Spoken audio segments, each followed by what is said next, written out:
كلمة نظمي أكلك دي أنت لازم تفهميها الأول عشان تعرفي هتنفذيها صح إزاي. تمام؟ نظمي أكلك معناها إن أنت أول حاجة تعرفي أنت محتاجة في الفترة دي تمشي على كام كالوري. تمام؟ أنت عايزة تخسي، فأنت كده محتاجة تعملي عجز في السعرات، فلو أنت الكالوريز اللي بتثبت وزنك مثلا 3000 يبقى أنت كده محتاجة تمشي مثلا على 2000. حلو؟ يبقى أنت هتاخدي ال 2000 دول هتقسميهم يا إما 3 وجبات يا إما 4 وجبات، الحاجة اللي أنت هتعرفي تلتزمي بيها. لو قلنا ان انت هتمشي 2000 كالوري هتقسميهم على 4 وجبات، يبقى كل وجبه 500 كالوري، يبقى انت مثلا كل 3 ساعات هتاكلي وجبه فيها 500 كالوري.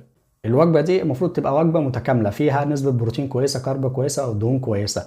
يعني ممكن مثلا فطارك يبقى فيه عباره عن مثلا جبنه بيضه ملح خفيف ومعاها مثلا بيض ومعاها خضار مثلا وتفاحه. الوجبه الثانيه ممكن تبقى عباره عن سناك، مثلا سناك ده ممكن يكون تفاحه، كمثرى، يكون معاها كوبايه لبن او نسكافيه.